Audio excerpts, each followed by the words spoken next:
Olá e bem-vindos! Hoje a gente vai mergulhar num material fascinante que analisa uma única palavra hebraica que pode, olha, sem exagero, virar de cabeça para baixo a nossa forma de entender a fé. A palavra é zikaron, e a provocação que as fontes trazem é a seguinte: é quando a gente aqui no Ocidente fala em lembrar, a gente pensa num ato mental, certo? É quase como abrir uma gaveta no cérebro e puxar um arquivo do passado. Mas na mentalidade bíblica, nossa, não é nada disso. É algo vivo, ativo, que muda o presente. A nossa missão hoje é justamente desvendar como essa visão de memória transformadora molda a espiritualidade de um jeito que a gente, com a nossa cabeça grega, muitas vezes nem percebe. Ok, vamos analisar isso. É um ponto de partida excelente, porque essa diferença é a chave de tudo. O pensamento hebraico, que molda toda a Bíblia, não tem as nossas caixinhas separadas, sabem? Não existe a caixa passado, a caixa presente, a caixa memórias e a caixa ação. É tudo interligado. Lembrar nesse universo é um ato de trazer o poder de um evento passado para o agora. É como se a libertação do Egito ou a aliança com Abraão não fossem fotos num álbum, mas eventos cujo poder continua acessível. A grande distinção que vai nos guiar é essa: a memória grega, que é intelectual, de arquivamento, contra a memória hebraica, que é relacional, de reativação. Certo. Então, para entender essa reativação, as fontes apontam para a raiz de tudo, o verbo hebraico zakar. Aparentemente, a nossa tradução de lembrar não faz justiça nenhuma a ele. É isso? Nenhuma. É uma tradução pobre, na verdade. Zakar não é um verbo de pensamento, é um verbo de ação. Significa agir de acordo com o compromisso estabelecido, uma aliança. Pense nele como agir em fidelidade a. Por isso, no texto bíblico, ele nunca aparece isolado. Não existe alguém que lembra e depois volta a tomar seu café, sabe? Sempre que alguém, ou Deus, lembra, algo acontece imediatamente em seguida. É um gatilho. Lembrar e agir são duas faces da mesma moeda. Ok, isso já é uma virada de chave. Mas e quando é Deus quem lembra? Essa parte que sempre me soou meio estranha. Por exemplo, em Gênesis, depois do dilúvio, o texto diz: Deus lembrou-se de Noé. A primeira impressão é que Deus é esquecido, que, bom, não faz sentido nenhum teologicamente. Como as fontes resolvem esse aparente paradoxo? Ele esqueceu e depois lembrou ou tem algo mais profundo aí? Essa é a pergunta perfeita, porque ela nos força a abandonar a nossa lógica e entrar na lógica da aliança. Claro que Deus não tem lapsos de memória. Quando a Bíblia diz que Deus se lembrou de Noé, não está descrevendo a mente de Deus, mas a experiência de Noé. Imagina só a cena. Meses trancado numa arca, o mundo submerso, um silêncio total de Deus. Do ponto de vista humano, eles foram esquecidos. A frase "Deus lembrou-se" marca o ponto de virada na história. É um momento em que Deus diz: ok, o tempo do juízo terminou, agora é a hora de agir conforme a minha promessa de preservar a vida. O zakar de Deus é o gatilho que move a história da morte para a vida. O vento começa a soprar, as águas começam a baixar.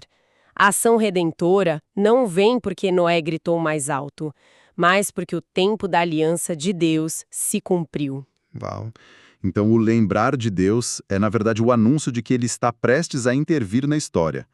É menos sobre a memória dele e mais sobre o nosso tempo. Exatamente. É a declaração de que ele está se movendo em fidelidade à sua palavra.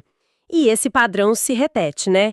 O povo de Israel está escravizado no Egito, sofrendo em silêncio por gerações, e então o texto diz que Deus ouviu o gemido deles e lembrou-se da sua aliança com Abraão, com Isaque e com Jacó.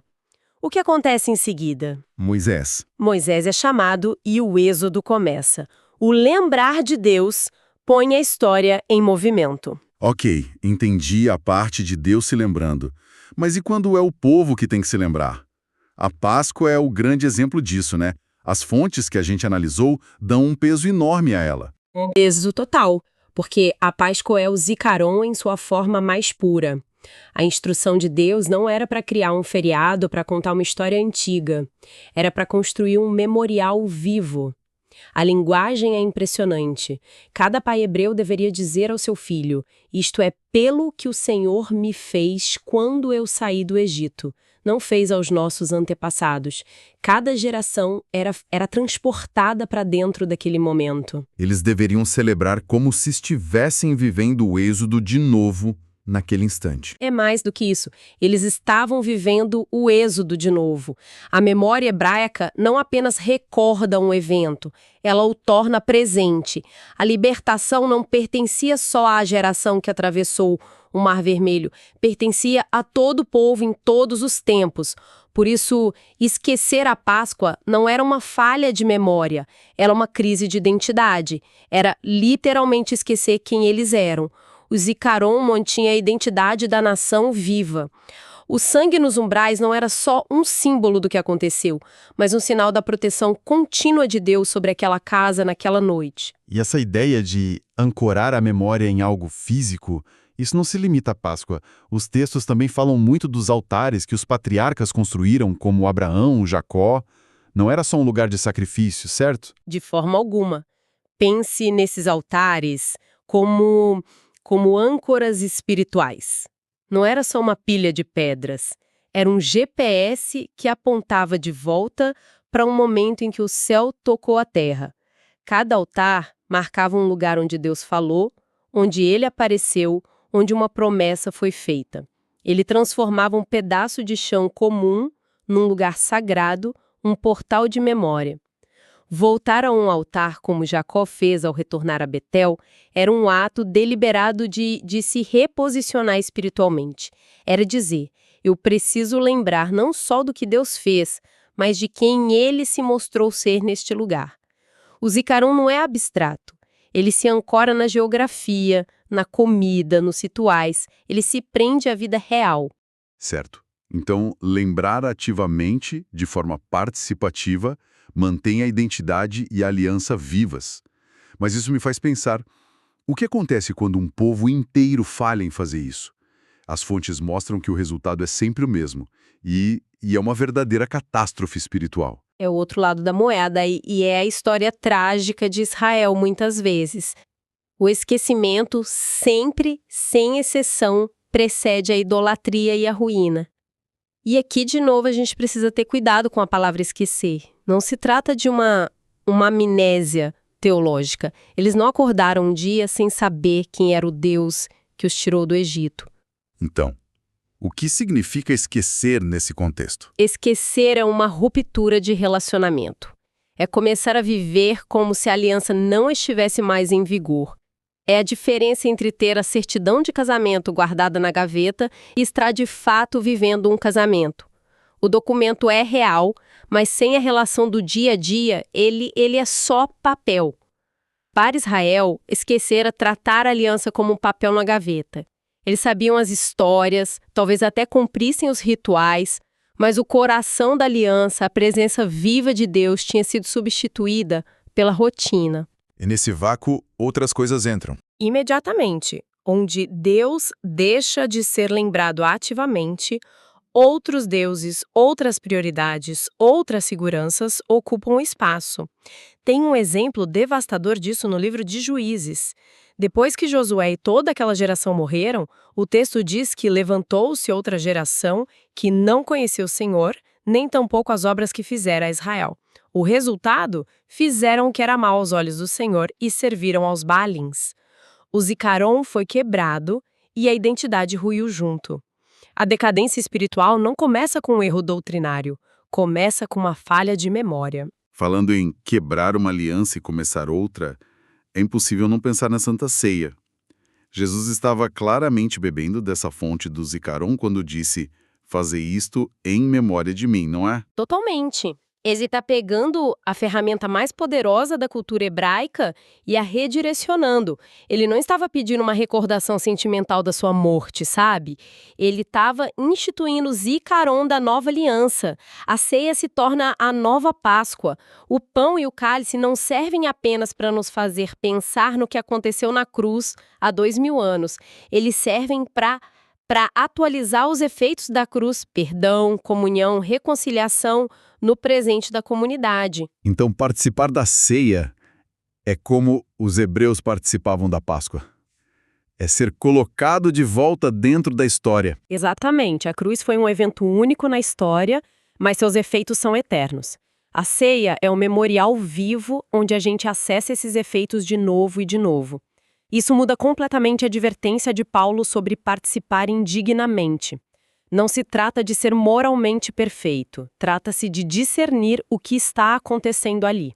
É participar sem reconhecer que você está sendo posicionado novamente sob as bênçãos da nova aliança, é tratar o corpo e o sangue de Cristo como um lanche simbólico e não como o portal para a realidade da nossa salvação. Existe um outro exemplo fascinante que as fontes trazem lá em Apocalipse. Cristo fala para a igreja de Éfeso, uma igreja que, no papel, parecia perfeita, trabalhadora, teologicamente correta, perseverante, e mesmo assim a ordem que ela recebe é: lembra-te de onde caíste. Como isso se encaixa? O que eles tinham esquecido se aparentemente faziam tudo certo? Esse é um dos diagnósticos mais profundos do Novo Testamento. O chamado não é para nostalgia, para sentir saudade do primeiro fervor. É um chamado para se reposicionar. O primeiro amor que eles abandonaram não era uma emoção, um sentimento de entusiasmo. Na linguagem bíblica, e especialmente em Apocalipse, amor é uma posição, uma centralidade. O primeiro amor era a posição fundacional onde Cristo ocupava o centro absoluto de tudo. A presença dele era mais importante que as obras para ele. A comunhão era mais valiosa que o desempenho. Eles estavam ocupados fazendo o trabalho de Deus, mas tinham esquecido do Deus do trabalho. Eficiente, porém vazia. Ortodoxa, porém órfã. As atividades continuam, a doutrina está correta, mas a vida já não flui da fonte. É uma máquina funcionando sem energia. Ok, então, tentando juntar tudo, o que tudo isso significa na prática. Parece que a gente tem, de um lado, essa memória grega, a nossa forma padrão de pensar, intelectual, linear, onde o passado é uma foto na parede. E do outro, essa memória hebraica, relacional, onde o passado é uma porta aberta, acessível pela aliança. Lembrar é entrar por essa porta de novo. E as consequências dessa diferença são gigantescas para a fé hoje. Isso levanta uma questão importante. Quando a gente lê a Bíblia com as nossas lentes gregas, o que acontece? Os grandes atos de Deus viram doutrina, informação para ser catalogada e aprendida. A cruz vira um ponto da soteriologia. O êxodo vira um fato histórico. Com as lentes hebraicas, eles continuam sendo experiências a ser vivida. As fontes argumentam que boa parte da frieza e do formalismo na fé moderna vem exatamente dessa troca silenciosa. A gente substituiu o Zikaron pela informação. Sabe-se muito sobre Deus, mas não se permanece dentro do que ele fez. E uma igreja que não lembra corretamente, como Éfeso, adoece. Mesmo que pareça saudável por fora. Adoece de uma forma profunda e sutil. Ela continua usando a linguagem certa, os cultos acontecem, a música é boa, mas a glória, a presença manifesta, se ausenta. Deus passa a ser citado, mas não encontrado. É o drama que os profetas denunciavam. Um povo que honra com os lábios, mas o coração está longe. A fé vira hábito, a aliança vira um sistema religioso e a igreja, em vez de viver da presença, passa a sobreviver de métodos, programas e estratégias. Resumindo a grande ideia, então, Zikaron não é sobre olhar para trás com nostalgia, mas sobre se posicionar hoje sob a realidade do que Deus fez no passado. A ceia nos reposiciona na graça. O primeiro amor não é uma emoção perdida, mas um lugar de centralidade a ser habitado de novo. E talvez o mais chocante, uma igreja pode morrer por perda de memória, mesmo estando cheia de atividades. Coletiva não começa com uma nova estratégia, mas com o lembrar correto, com o retorno à consciência da aliança, onde o Zikaron é restaurado, a presença retorna, e onde a presença retorna, a vida floresce. A ordem Lembra-te do Senhor teu Deus não é só um conselho devocional bonitinho. De acordo com o que a gente viu, é a chave da sobrevivência espiritual. Quando a memória ativa morre, a presença se retira. Quando o Zikaron é restaurado, Deus volta-se a uma realidade experimentada. É uma perspectiva realmente transformadora, muda tudo. E nos deixa com uma reflexão final, um pensamento para levar conosco. Os profetas do Antigo Testamento quase sempre começavam suas mensagens com um chamado: lembrai-vos do que fiz no Egito. E Jesus, ao falar às igrejas em Apocalipse, termina com um apelo: quem tem ouvidos, ouça. Parece que ouvir a voz de Deus hoje está diretamente ligada à nossa capacidade de lembrar corretamente do que Ele já fez. A provocação final para a reflexão, então, é esta: o que, em nossa própria jornada, precisa ser relembrado, não como uma informação no cérebro, mas como uma realidade a ser vivida novamente para que a voz da aliança se torne audível outra vez.